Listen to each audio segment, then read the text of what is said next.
গৃহপ্রবেশ সিরিয়ালে আজকের পর্বে আপনারা দেখতে পাবেন আকাশ আর অহনা একটা মন্দিরে বিয়ে করতে গেছে। আর সেখানে গিয়ে ওরা বিয়ে করার জন্য প্রস্তুতি নিচ্ছে। এদিকে বাড়িতে সবাই দুশ্চিন্তা করছে যে অহনাকে খুঁজে না পাওয়ার কারণে, যে অহনা কোথায় গেছে। তখন মোহনা বলছে যে একা তো অহনাকে পাওয়া যাচ্ছে না তা না, এখানে তো শুভলক্ষ্মীকেও পাওয়া যাচ্ছে না। তখন বলে শুভলক্ষ্মী হয়তো অহনাকে নিয়ে গেছে কোথায়, এরকমও তো হতে পারে।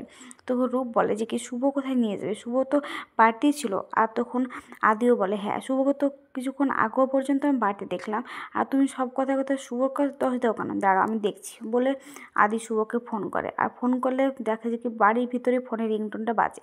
আর তখন ও ফোনটা পেয়ে যায় খুঁজে, আর বলে শুভ তো ফোনটাও নিয়ে যায়নি, এবার কি হবে।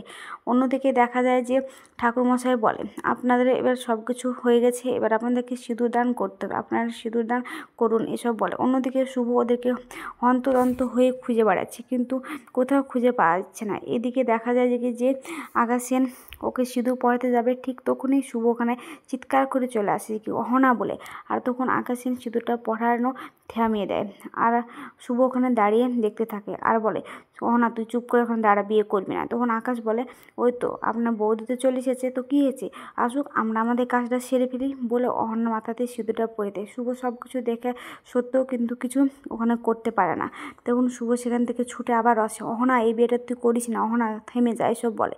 তবুও ওরা বিয়েটা করেই ফেলে। এদিকে তখন শুভ ওখানে আসার বলে বাবু তুই এটা কী করলি, কেন তুই এটা করলি, তুই জানিস না কিসের জন্য ও তোকে বিয়ে করলো, তা ও প্রতিশোধ নিচ্ছে, ওরা ভাই বোনের তোদের জীবনটাকে নষ্ট করে দিবে, আমি এটা হতে দেবো না। যেটা হচ্ছে যে তোর দাদার নষ্ট করে দিয়েছে জীবনটা, আমি কিন্তু তোর জীবনটা আমি কিছুতেই নষ্ট করতে দিব না, এসব বলতে থাকে।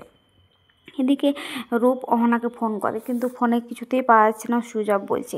তখন বলে এই মেয়েটা তো একবারই যাকে বলে বাজে, ফোনটাও সুইচ অফ করে রেখে দিয়েছে, এখন আমি কি করব কিছু বুঝে উঠতে পারছি না। তখন আবারও মোহনা বলে শুধু অহনা কথা বলছেন কি করে, শুভ তো আর অহনা একসঙ্গে হয়তো কোথাও আছে, এটা তো হতে পারে। তখন ডোনা সেখানে আসে আর বলে তুমি কি বলতে চাইছো, তাহলে কি এই সব কিছুর জন্য শুভই দায়ী। তখন বলে যে কি শুভ দায়ী কিনা আমি জানি না কো। তখন ওর মেজো কাকিমণি বলে তুমি কথায় কথায় শুধু শুভকে দোষারোপ করো কেন গো, শুভ আর ও কী করে একসঙ্গে থাকবে, শুভ তো এ বাড়িতে কাজ কর্ম বিজনেস নিয়েও ব্যতিব্যস্ত হয়ে পড়ে, অহনার সঙ্গে কী করে যাবে। তখন বলে না, এ বাড়িতে তো সব থেকে ভালো বন্ধুত্ব অহনার হচ্ছে শুভই নাকি। এদিকে আদি মনে মনে বলে যে কি তুমি যেখানে যাও না কেন এভাবে থেকে যাও, সব সময় তোমাকেই দোষে ফেলতে হয়, কেন তুমি এরকম করো, আজ তুমি বাড়িতে আসো তারপরে হচ্ছে তোমার ব্যাপারটা।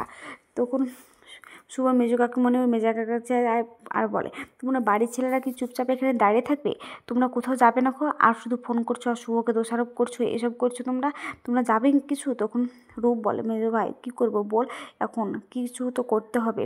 তখন সেখানে আদির বাবা আছে আর বলে ওনার তো শরীরটা ভালো না, এরকমও তো হতে পারে যে মাঝ রাস্তাতে হয়তো কোথাও মাথা ব্যথা ঘুরে পড়ে আছে।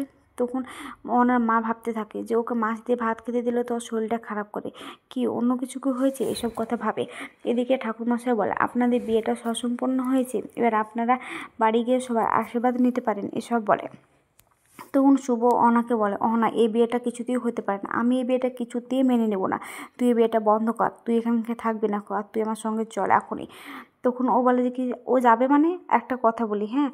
তখন শুভ বলে কী কথা বলবেন, আপনি চুপ করে দাঁড়ান, আপনার একটা কথা আমি শুনতে চাই না। তখন অহনাকে বলে একটা কথা বলি, তোর বাচ্চা সব কিছুর দায়িত্ব কিন্তু আমি নেবো, চল এখান থেকে। তখন ওর হাত ধরে টানতে টানতে নিয়ে চলে গেলে অহনা বলে না এটা হয় না বৌদি ভাই, এসব বলে। এদিকে অহনার ঘরে অহনার মা এসেছে, এসে বলছি নিশ্চয়ই কিছু একটা এখানকার পাবোই, আমি দেখতেই হবে বলে হন্যতন্ত্র হয়ে সব কিছু খুঁজছে, খুঁজতে খুঁজতে দেখে একটা কাগজ, আর সেই কাগজে রিপোর্টে দেখতে পায় যে ওর মেয়ে প্রেগনেন্ট। তখন ভাবে যে কি একটা তো ওষুধের প্যাকেটও পেয়েছিলাম, তখন তো শুভ বললো ওষুধটা ওর, এখন কি করব আমি কিছুই বুঝে উঠতে পারছি না। এদিকে অহনা শুভকে বোঝাচ্ছে বৌদি ভাই তুমি তো জানো সব কিছু, আমার পেটে এখন বাচ্চা আছে, আমি চাই না আমার বাচ্চার কোনো ক্ষতি হোক, তা তুমিও তো একটা মা, তুমিও তো একজনকে কেয়ারিং করছো, তাহলে তুমি বলো আমি কী করে এটা করতে পারি, আর ও তো সব কিছু জানে, এসব কথা বলে। এদিকে অহনার মা বলে যে কি তোর কী হয়েছে, এসব কেন তুই করলি আমার সঙ্গে? না, আমি তোকে কিছুই করতে দেবো না, আমি তোকে যেভাবেই হোক ফিরিয়ে আনবো, তোকে আমি মরতে দেবো না, আমি আসছি, আমি তোর মা এখনও বেঁচে আছি, এসব বলে। কিন্তু সেখানে তুফানের মা আসে, দেবিকা, আর সেখান থেকে সব কিছু দেখে আর মনে মনে ভালো, পুরবি ভালো দেখো, ওর মাথাটা পুরো গেছে, আমাকে দেখতে হবে। তখন পুরবি ঘর থেকে দৌড়ে ছুটে বেড়ে আসে যে আমি আসছি অহনা তোর কাছে বলে। আর ঠিক তখনই অজ্ঞান হয়ে গেলেন, দেবিকা ওকে ধরে আর রিদ্ধি আর আদিকে চিৎকার করে করে ডাকতে থাকে। এদিকে শুভ অহনাকে আবারও বুঝাইছে, তো বাচ্চা আছে তো কী হয়েছে, আমি কথা দিচ্ছি তোর বাচ্চার কোনো ক্ষতি হতে দেবো না, আমি দায়িত্ব নেবো, আমি সব কিছু করবো, তুই এখান থেকে চল। তখন আকাশ বলেন, এখন থেকে এই মুহূর্ত থেকে শুধু ওর পেটের বাচ্চার জন্য আপনাকে ভাবতে হবে না, আপনি কেউ না, আর ও যে বাচ্চার একা মা তা না, আমি কিন্তু বাবা সমান, আমি হিসেবে দায়িত্ব আছে, এসব কথা বলতে থাকে। তখন শুভ ওখানে অবাক হয়ে যায়। আর এখানে আকাশ বলে, শুনুন একটা কথা বলে, আপনি যখন এখানে এসেছেন ভালো করেছেন, আপনি একটা কাজ করুন, যতই হোক আপনি সম্পর্কে এখন আমার বড় নাকি, আপনাকে প্রণাম করছি, আপনি একটু আমাদেরকে দয়া করে আশীর্বাদ করে দিন, এসব বলে।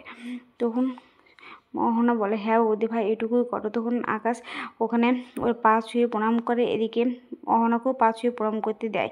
আর তখন এদিকে ছবি তুলতে বলে আকাশ সেন, আর তখন ওদের ছবিটা তুলে নেয়।